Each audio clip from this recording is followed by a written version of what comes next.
Welcome back to Spark with Ayya. Today you are going to learn spoken English part number 52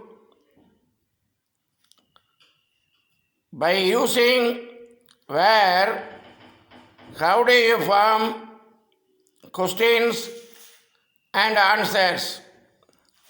You must follow. All of you listen.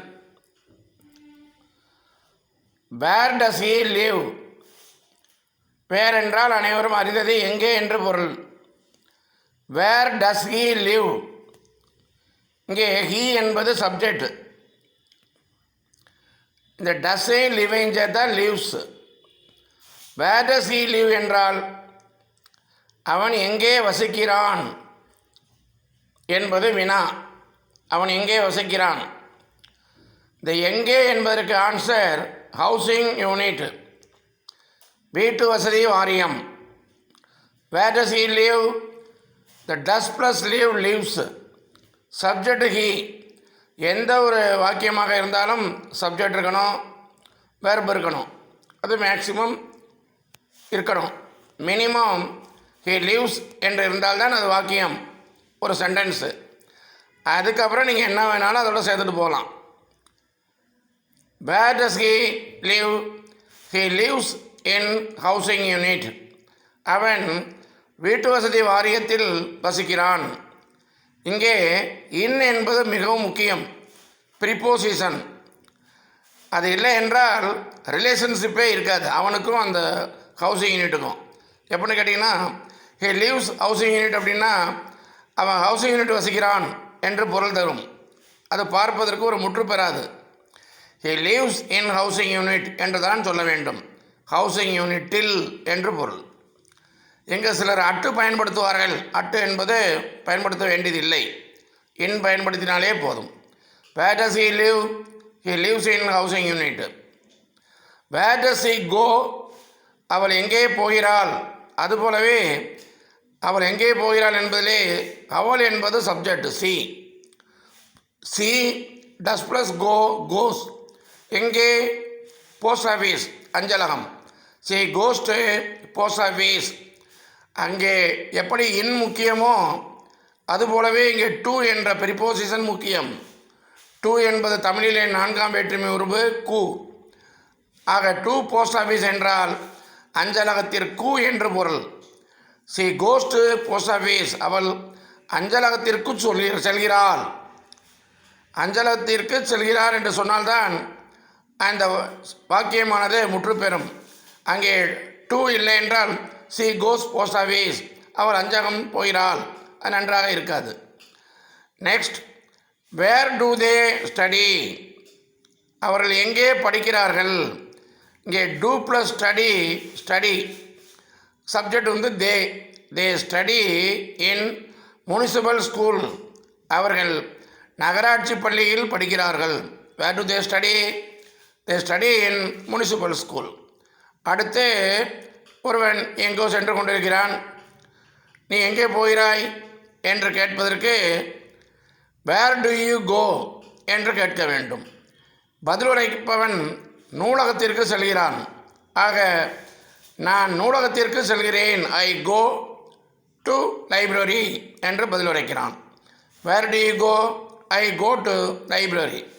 இங்கே டூவும் கோவும் சேர்ந்து go என்று verb form ஆகிவிடுகிறது. Where do you come from? நீ எங்கிருந்து வருகிறாய்? அதுபோலவே இங்கே ப்ரிப்போசிஷன் ஃப்ரம். ஃப்ரம் என்றால் இருந்து என்று பொருள். Where do you come from? Subject வந்து யூ வந்து ஐயா மாறிடும். நீ எங்கிருந்து வருகிறாய் என்பதற்கு பதில் நீ என்பது நான் என்று மாறிவிடும். I do plus come come. I come from Chennai. The answer for the question where is Chennai. Next, where did he buy it? அவன் இதை எங்கே வாங்கினான்? எதையோ ஒரு பொருள், அந்த பொருளை எங்கே வாங்கினான் என்று ஒருவர் மற்றவரிடம் கேட்கிறார். 3வது நபர் எங்கே வாங்கினார் என்று. அதற்கு அவர் சொல்லுகிறார், he bought it in Vasanthan கோ. அவன் இதை வசந்தன் கோவில் வாங்கினான். அவ்வாறு இல்லாமல் ஹி பாட் வசந்தன் கோ என்றால் அவன் வசந்தன் கோவே அந்த கடையவே வாங்கிவிட்டான் என்று பொருளாகிவிடும். ஆகையால் இங்கே இன் என்பது முக்கியம். He put it in Vasanthan co. ஆக where did he buy it? He put it in Vasanthan co. இங்கு இன் என்பது preposition. He subject, put verb, it என்பது ஆப்ஜெக்ட். இன் வசந்தன் கோ என்பது எங்கே என்பதனுடைய கேள்வியினுடைய பதில் adverbial of place. Next, where did they go work? அவர்கள் எங்கே வேலை செய்தார்கள், எங்கே பணி செய்தார்கள்? ஒரு 4 பேர் துபாயிலேருந்து வந்திருக்காங்க. அது ஒருவருக்கு தெரியாமல் அங்கே இருப்பவர்கள் எல்லாம் எங்கிருந்து வந்தவர்கள் என்று கேட்கிறார். Where did they work? அவர்கள் எங்கே பணி செய்தார்கள்? இங்கே டிட் என்பது past tense. Did plus work worked. They worked in Dubai. அவர்கள் துபாயில் பணி செய்தார்கள் என்று கூறுகிறார். Where did they work? They worked in Dubai. Finally, where will you stay? நீ எங்கே தங்குவாய்?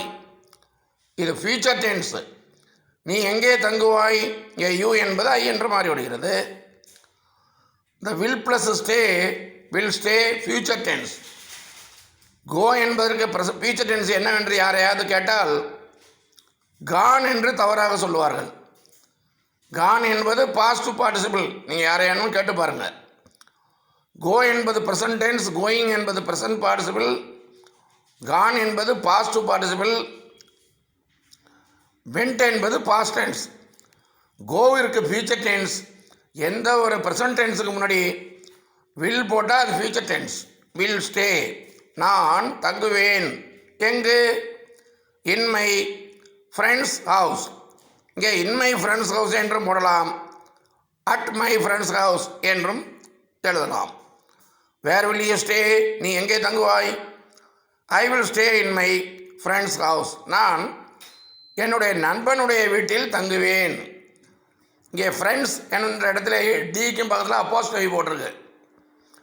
பொசசிவ், நண்பனுடைய வீட்டில் தங்குவேன் என்று கூறுகிறார். ஆக where does he live? He lives in housing unit, at housing unit என்றும் சொல்லலாம். வேர் டஸ் she go? She goes to post office. Where do they study? They study in municipal school. Where do you go? I go to library. Where do you come from? I come from Chennai. Where did he buy it? He bought it in Vasantan Co. Where did they work? They worked in Dubai. Where will you stay? I will stay in my friend's house. இது போன்ற வாக்கியங்களை, வினாக்களையும் பதிலையும் மாறி மாறி தொடர்ந்து நீங்கள் படித்து படித்து பார்த்து பயிற்சி செய்தால் உங்களுக்கு எவ்வாறு வினா அமைப்பது, எவ்வாறு பதில் உரைப்பது என்பது சரளமாக கரை உடைத்த காவிரி போல ஆங்கில பேச்சு பயிற்சி, ஸ்பீக்கிங் எபிலிட்டி வளரும் என்று கூறி விடைபெறுகிறேன். நன்றி, வணக்கம்.